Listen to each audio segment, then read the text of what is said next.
everybody, this is Liquid Quick with the semifinals of the PappyPauper tournament. I'm playing against mlovbo Martin, and we're going to be playing Affinity again. We've won the die roll and we're going to play first. Looking at an Affinity hand that's close, but on the play not good enough. We need another land to be able to function. On the draw, this is a hand I would keep with a couple of cyclers, but on the play, I think I'm going to mulligan it. I do think it's really close.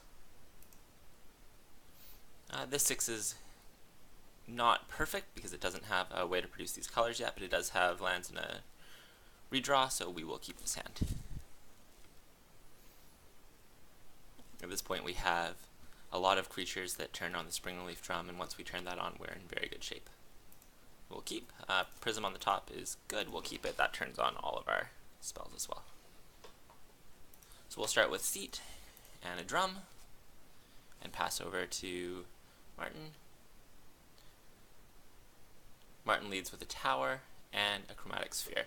I don't know what version of Tron Martin's on. He's known for playing a blue-white Ristic circle version of Tron pretty often, so it seems plausible he's on that version of the deck, but certainly not a guarantee. Plays a second Tron piece. We have a Thoughtcast. We're going to start with the Carapace Forger into Thoughtcast so that we can guarantee getting to cast both spells.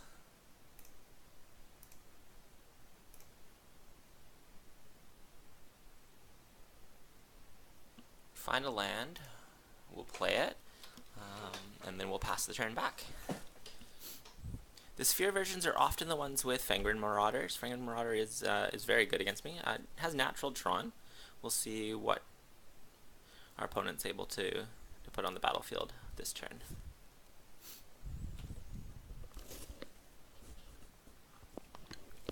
We're sitting currently with a 4/4, an untapped land, and some action in hand.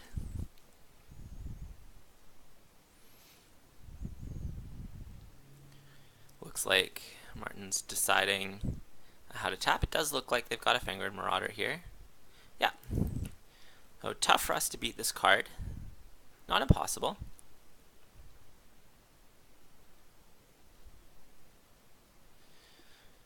We're going to start with our Thoughtcast. We do draw a land and a star. We're going to start with an attack here. Unlikely they block, but we would be excited if they did. That would mean that we could get their Marauder off the battlefield.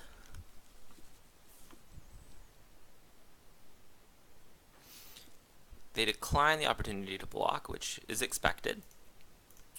We'll play our Forger and then tap out to play another Prism. We are putting a reasonable amount of pressure onto the battlefield. They show us a self-assembler. Attack with the Fangren Marauder is not awful for us. Thinking about how we want to play out this next turn, attacking and having him block with Assembler doesn't get us very far. We could blast the Assembler. They've got another one in hand, which we can see. I think we start off by cantripping with the Wellspring.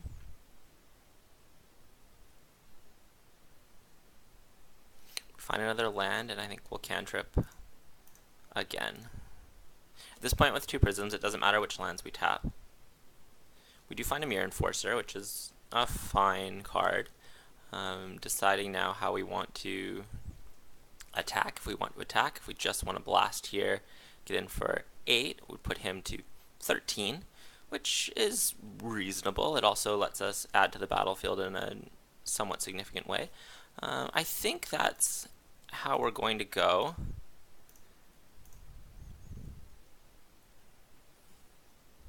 Yeah, they gain 5 life.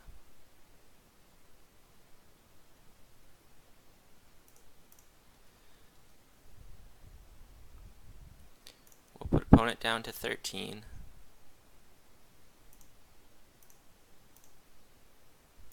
And we'll put a star on the battlefield.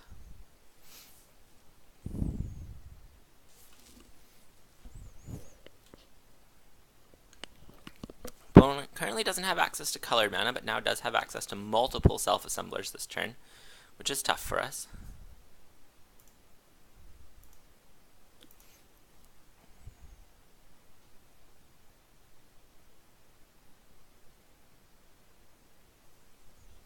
They're attacking with the Fenrir Marauder here.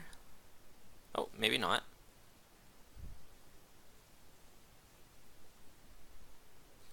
We'll note that they didn't find another self-assembler, means they likely have one in hand. We find a Frogmite, which is not our best draw. We unfortunately don't have any attacks here. We just play our Frogmite, pass the turn. I'm not interested in cycling the star to give our opponent 5 life at this point.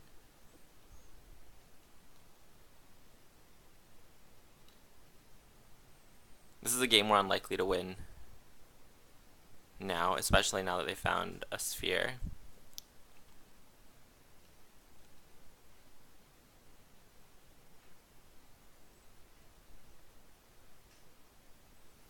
Find a second Fenrir Marauder. At this point, I don't think we can beat 2 Fenrir Marauders. We don't really have a way to get through them. One of our best threats would be our Gearseeker Serpent, but that's like incredibly unlikely to race this board. We'll take 4 here.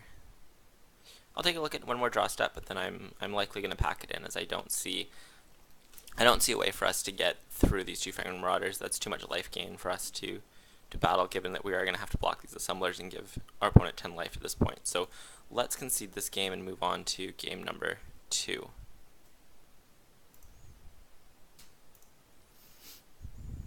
Okay, looking at our sideboard, they are playing what is likely Temur Tron. Temur Tron does play some blue spells and some red spells.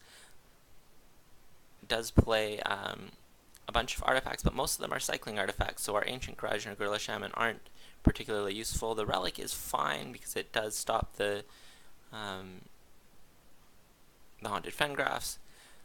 Ray is probably not a card we are interested in. I think that Ray of Revelation is not going to have the targets that we want that to have, so I think it's unlikely that that is the one for us. Just seeing if there's anything that I've missed that I should be considering. So I think that we could bring, yeah, I think that we're probably kind of not bringing in a lot here. They have Mull Drifters as their only blue spell usually, a few red spells. I don't think we want a lot. I think our deck is actually kind of as well set up as it's going to be. So I think we are going to actually just leave our 60 exactly how it is and just hope to have a quicker start than they do. If they struggle to find Tron in the first couple of turns, that gives us usually enough time to win the game. It's when they have Tron early that we find ourselves in a lot of trouble. This is an interesting one with a couple of Springleaf Drums. We absolutely would have to find a second land to be able to operate. It would need to be a land of either red or green, which gives us only 8 outs. So again, I think we're going to have to find a mulligan with this one. We will keep this. This is not much better, but going down to 5 is really tough, so we'll keep. We get a star, we'll put that on the bottom. And we will start with our drum here.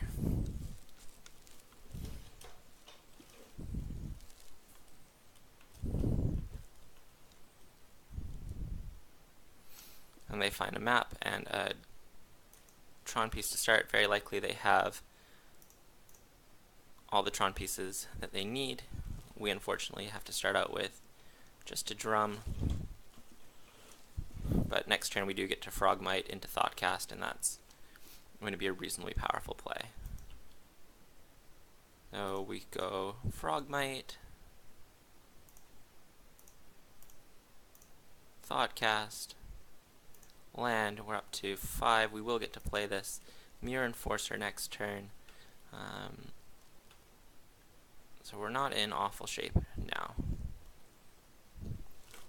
They do find their Tron piece, yep. And depending on what they're able to do with Tron this turn, we could find ourselves in a fair amount of trouble. Chromatic Sphere, if it goes green, would be pretty bad for us. Looks like they're just dumping things on the battlefield, but maybe don't have a Marauder to play first. Not sure. Okay, we do get another turn, which is nice. We have 5 artifacts currently. This will put us up to 6.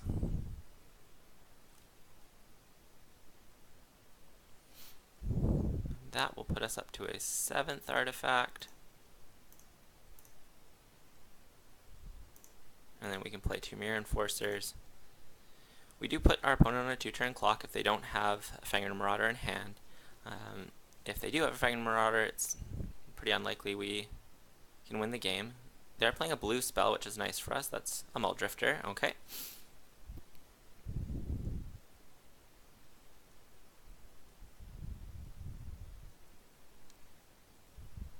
We see a red, they play a Flame Slash, that's fine.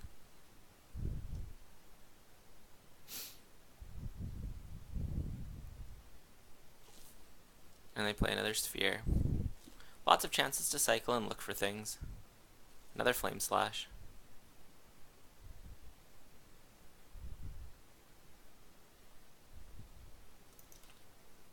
We find another Enforcer, which is a good start. We'll play the Enforcer.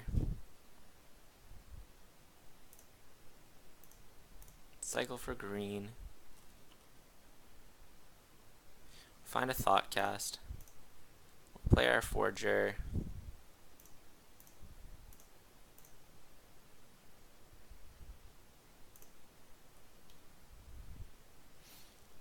Let's start by getting in for 2. Likely they'll block. Yep. And I'm going to cycle right away looking for a blue spell. We did find a blue spell, but not one that matters, so we will pass the turn.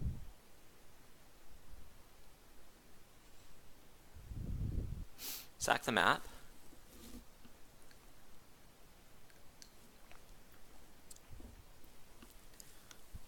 Find Fengraf, play Fengraf, return, play Muldrifter. It looks like they're digging. Looks like they're digging, trying to find their Fangren Marauder, which luckily they have not found yet.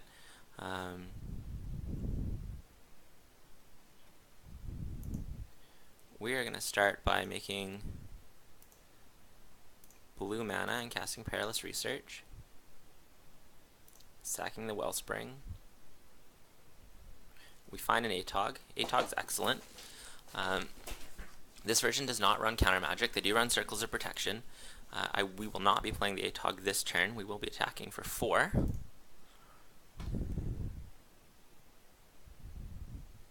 And looking to possibly fling our opponent out next turn. That's the path to victory this game if they don't find a Fangren Marauder. If they do find Fangren Marauder, it's going to be a lot tougher. Self-Assembler's fine. They'll be able to play 2 of them this turn.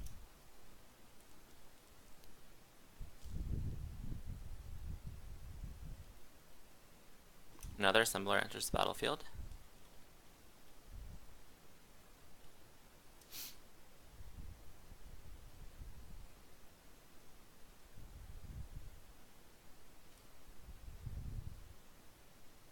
Ancient Stirrings. Looking for Prism, sure. And they play a Star. Yeah, we'll have to do a little bit of math, but it's very possible we're able to kill them this turn.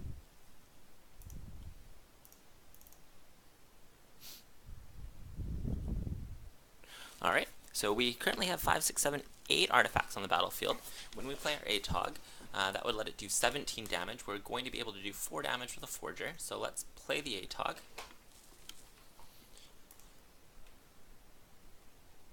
Attack with these guys.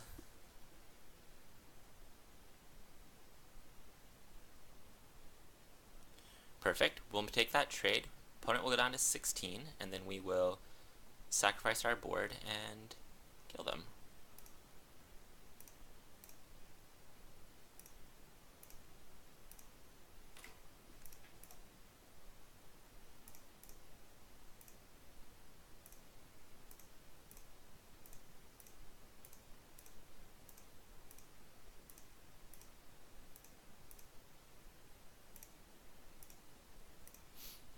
Alright, so we were able to use ATOG to fling our opponent out. They were unable to find Finger Marauder that game, which was very lucky for us. Looks like they're trying to take a look and see how deep it was.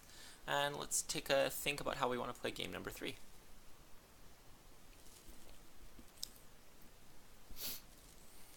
So we did see Flame Slash out of opponent. Makes it possible that something like Hydroblast could be a card that we want. But I'm still not sure if we're worried about that as our path to victory. I think we want to stay as proactive as possible. So let's just submit the same 60 again.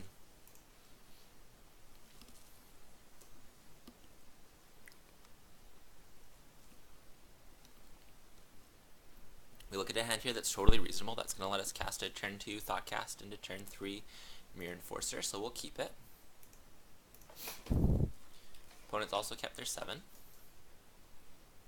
They start with a Sphere.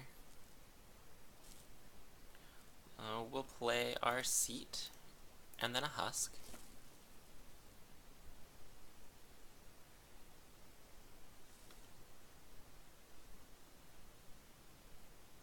First game that our opponent hasn't had multiple Tron pieces on turn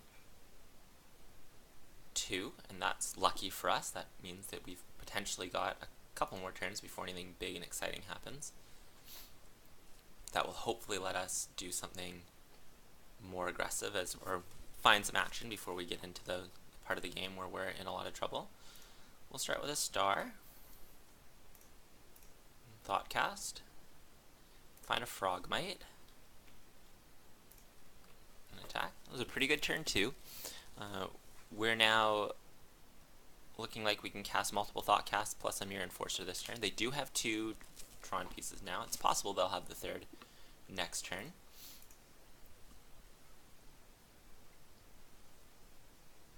They definitely do now. So we have a Prism as well, so we're up to 6 artifacts. The question is, do we want to play our Prism, 1 Thoughtcast, and Mirror Enforcer? I think we do. So let's start with a Thoughtcast. It lets us look at the most cards right away. We do have a Drum, Mirror Enforcer.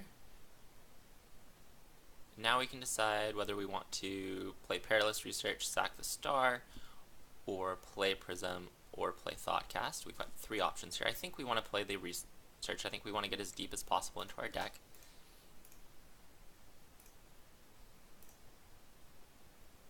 Sack the Star, find another Thoughtcast, and we'll attack for 3 here.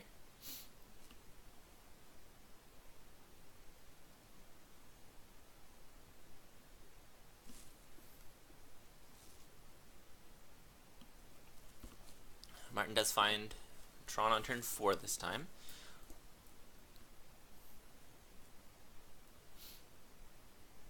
Let's see what he's able to do with it.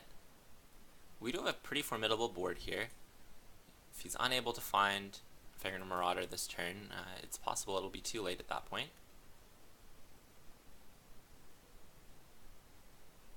Uses some mana to find a tower and a red source, probably to destroy, destroys our Mirror Enforcer. Very happy about how that's going.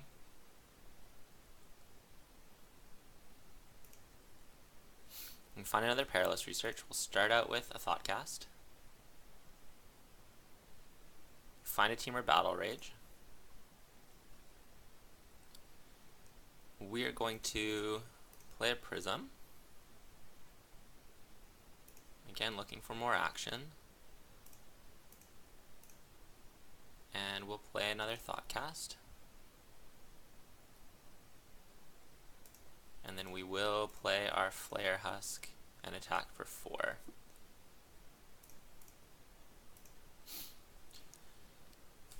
So we don't quite have opponent dead next turn. We're able to do... Actually, we do have opponent dead exactly if they do nothing. I think it's pretty unlikely they'll do nothing. They did play their tower here. They have access to a lot of mana. Well, it looks like they're going to Rolling Thunder us, which is powerful, but not backbreaking.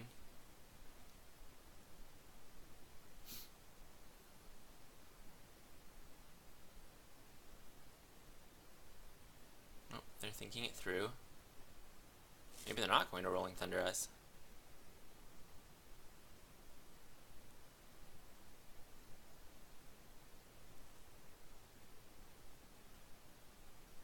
That is the choice it looks like they're going to make.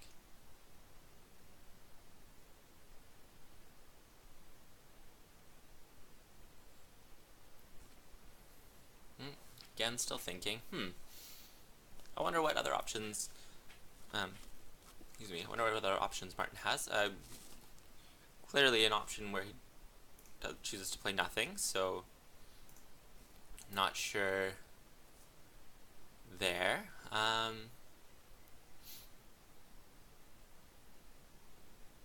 We'll start with a Perilous Research. Let's take a look at some more cards. Sack something. And let's get in for 6 here.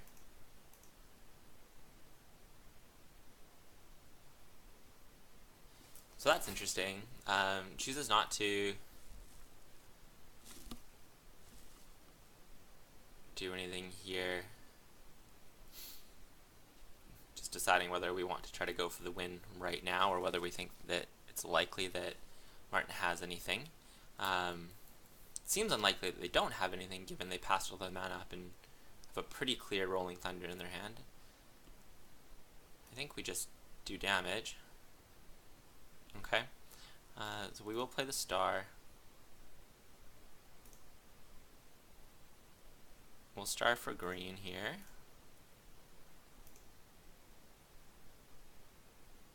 And we don't find anything, so we will pass the turn.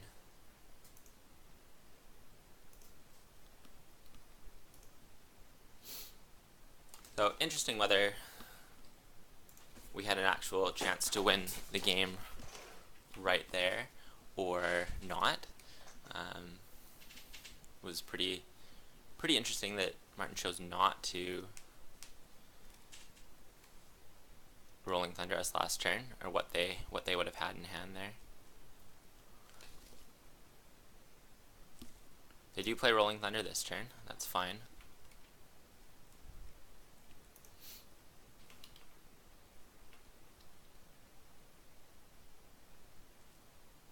We have a Frogmite, which we'll play.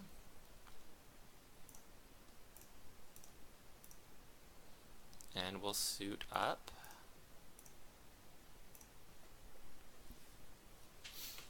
And then we'll pass the turn back.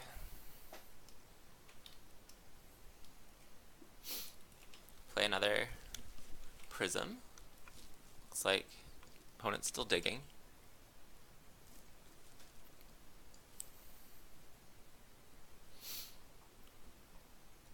Find a Muldrifter.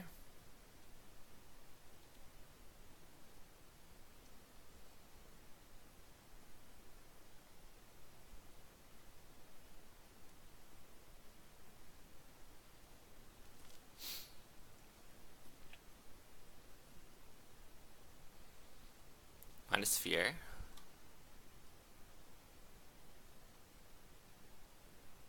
Crack it for red again, still digging.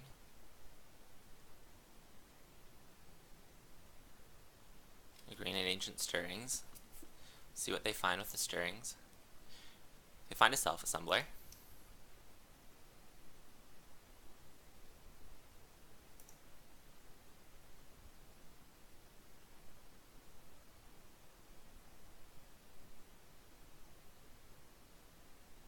Play a Mine. Self-Assembler enters the battlefield. They have access to 1 mana now.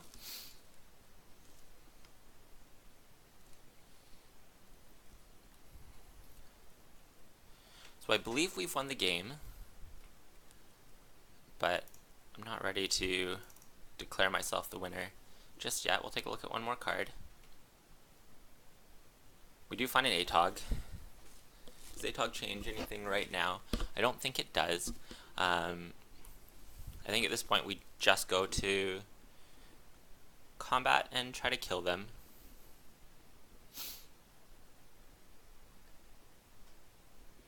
Just thinking about what the possible ways that they could be playing would either give them a way to get away with this or not. I think that what we do to start with is Frogmite, attack, and then Battle Rage, putting them to 4, and then we play Galvanic Blast. So let's play ATOG to start.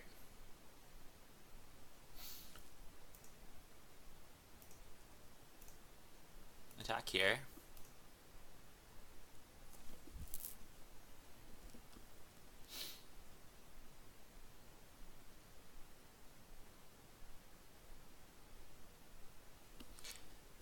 Blocking with just Muldrifter, so we'll Battle Rage.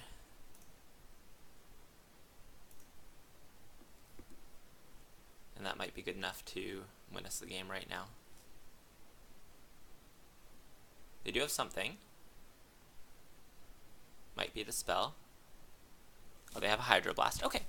Hydroblast is fine. It's reasonable.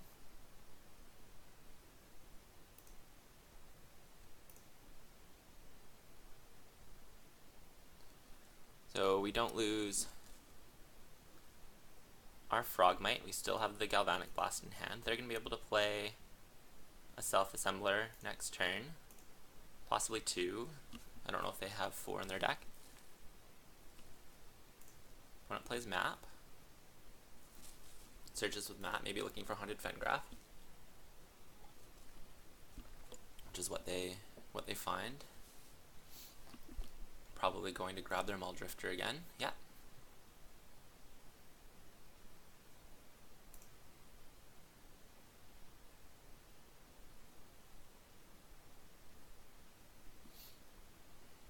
Evoke the Muldrifter.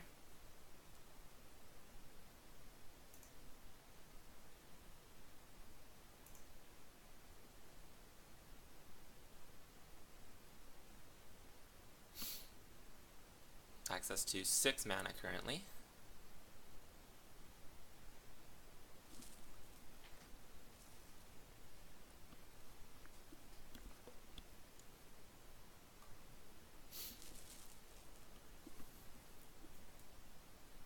We'll play another Muldrifter here.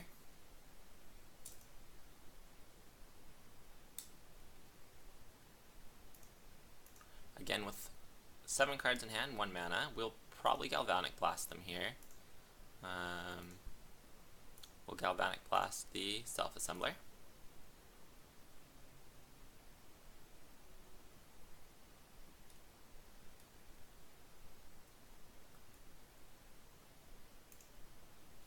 That happens.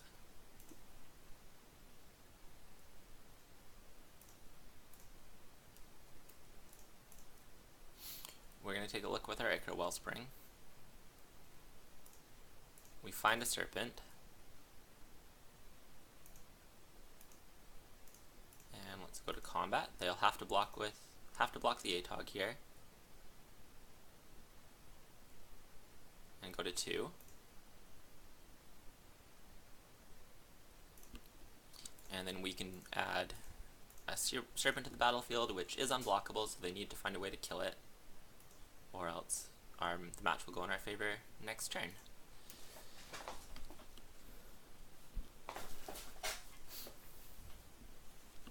We'll see what they have here. They do find a Fenrir Marauder.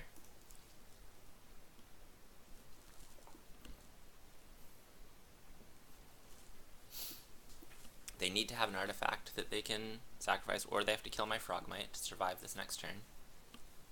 They could have either or both of those. It's not impossible. They need to have more than one artifact, though.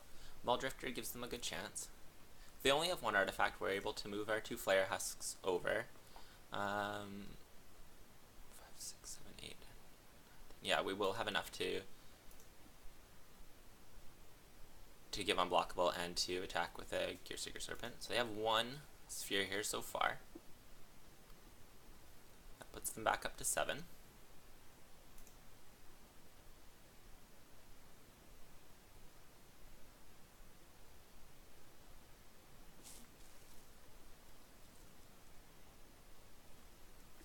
Flame Slash puts them back to 12.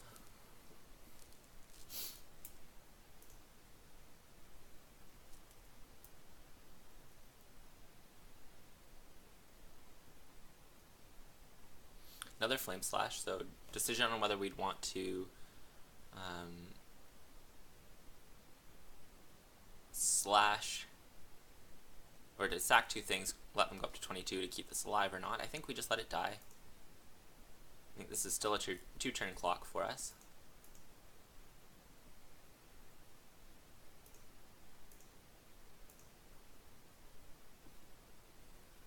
Blast is good. So let's take a look at our mana. We have 5, 6, 7, 8. So we can equip once.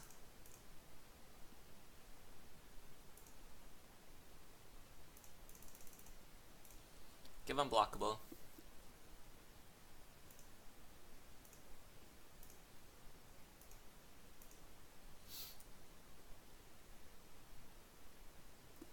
And force our opponent to find more ways to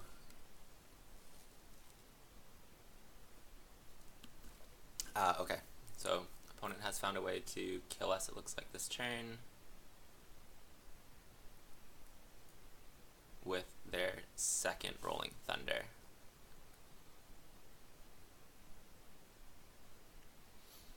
Okay, really close match against Martin.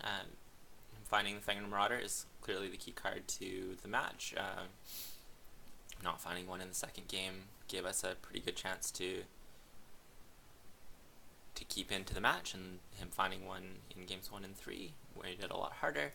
We got very close in game number 3 there to killing him. Wonder whether playing out the Galvanic Blast early as opposed to just going for it with Temur Battle Rage would have made sense. It's hard to say, but we won't ever kind of definitely know. But that was a pretty interesting match, and thanks for watching.